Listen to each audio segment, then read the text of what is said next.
Now that that is idling at least decent, we are going to take and fix that exhaust leak on this other side, and I got some other goodies to go into it, so check this out.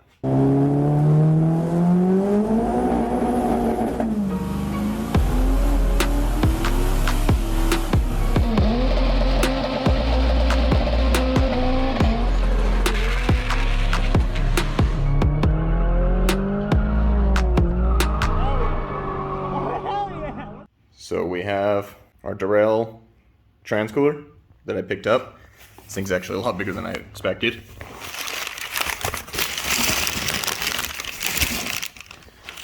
So there's the new transcooler. It's pretty decent size. It should have no problem cooling that trans down. And we got a new torque converter. Get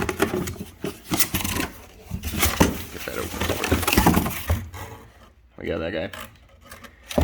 So I got a new torque converter because this one is not anti-balloon, and that other one is, and then that other one has a little bit more stall. This one stalled at 3,200 RPM, that one's 35. And it should be able to take quite a bit more power too, so I'm going to start working on this. Get this side taken care of, so we'll get this O2 sensor out, the 3 bolts undone, get it dropped down, and then sealed up. All right, here's that infamous exhaust leak that I've been talking about. So you can see it is completely blown out on this side.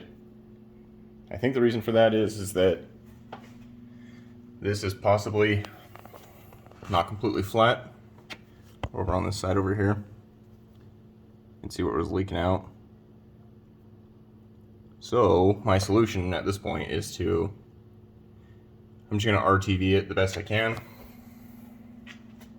I don't really want to pull all this out to just flatten it back up. So for now, we're just going to RTV it with some high temp RTV and send it on its way. It is what it is at this point. It'll probably end up blown out again, but at least it'll be sealed for a bit. All right, so we got this one side all gooped up with that. And over here, I got this cleaned up, and then I cut this down too. Maybe about like an inch or so out of it. Because this would rest right against the K-member. And I didn't like it, so we cut it down so that it clearances, and then I can get this bolt on and off a lot easier because I couldn't do it with it in place. I had to kind of undo it, lift up the manifold, and undo it the rest of the way. Now I should be able to shove it all down on there and get it in place. I'll get this pressed up against it. We'll get some of these nuts on there, let it set, and then I'll get this other side on, and then we can get working on that torque converter and that transcooler. Well, I'm officially one of those guys. One of the guys who RTVs their exhaust together.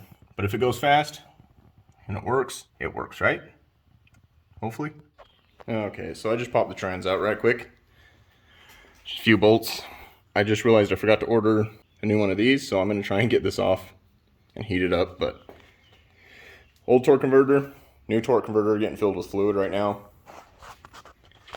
So we'll try and get that off. Hopefully I don't have to order a new one. Probably will, but we'll try our best not to.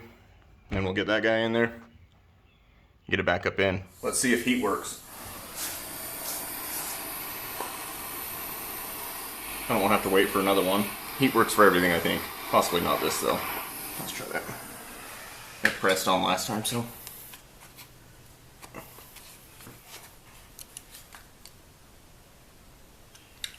Oh. I got it to move.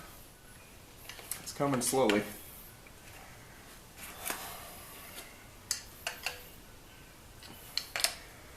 Wait, pop off in my face. Nice and hot.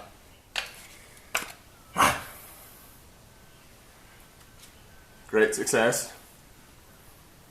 It's only mildly warm. Now we'll pop the converter off and get the new one on. I'll take bets on how much converter fluid I spill.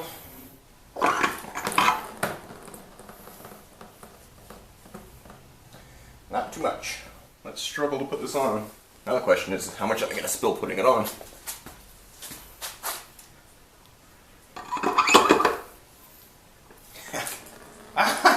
No! There we go.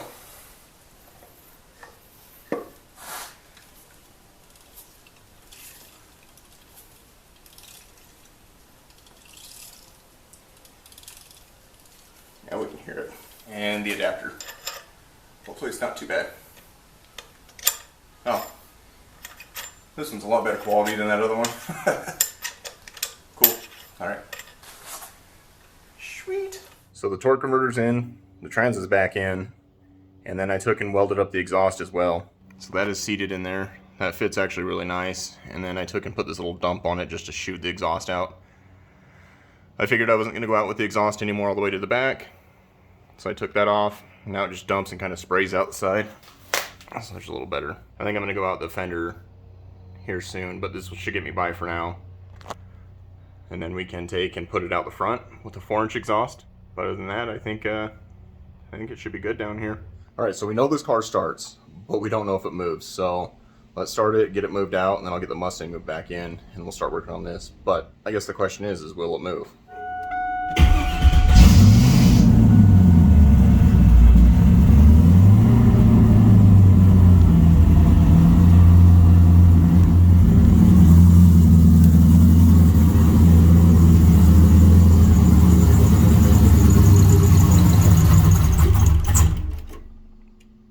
Oh, why'd that happen?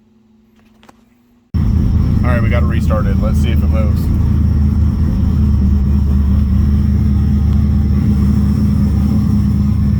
It moves.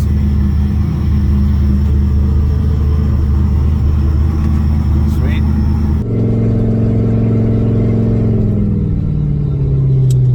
It's loud.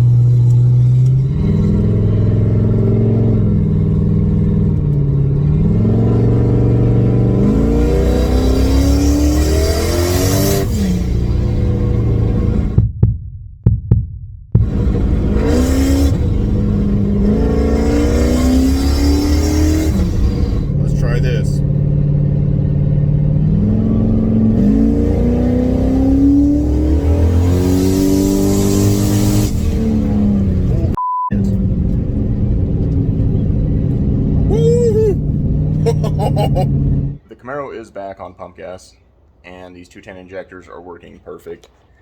That pull went flawless. I need to pull a little bit more fuel out of it, but it's pretty spot on for the most part. That was almost 10 pounds of boost. That was I think it was 9.8. Hold on, let's look at this. So yeah, that was 9.8 pounds. Made it to 6,100 RPM only. So you kind of see how the RPMs come up, hang, and slowly start creeping, so it flashes the converter. I still got to get used to that. Working on it. 83 pounds of oil pressure. Nice. Air fuel ratio is almost dead on. So yeah, you can see it's pulling 7% fuel out of the curve to get this as close as possible. So I'll fix that. Injector duty cycle is only 20% at 10 pounds. So we got a lot of room to go.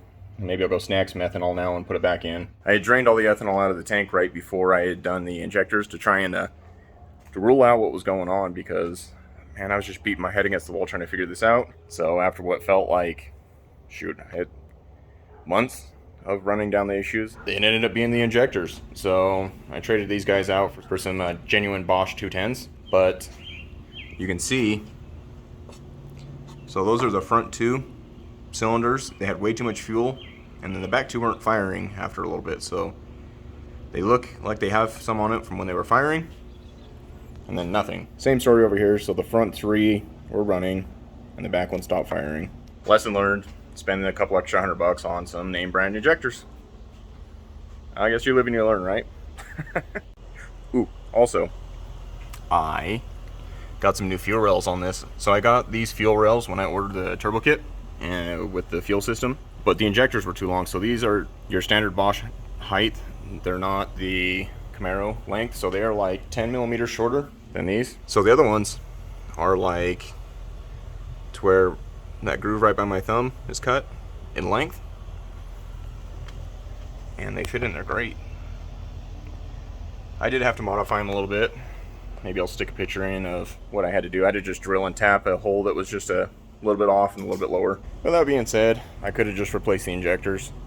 I didn't have to buy the Terminator, and I could have had a car that was running.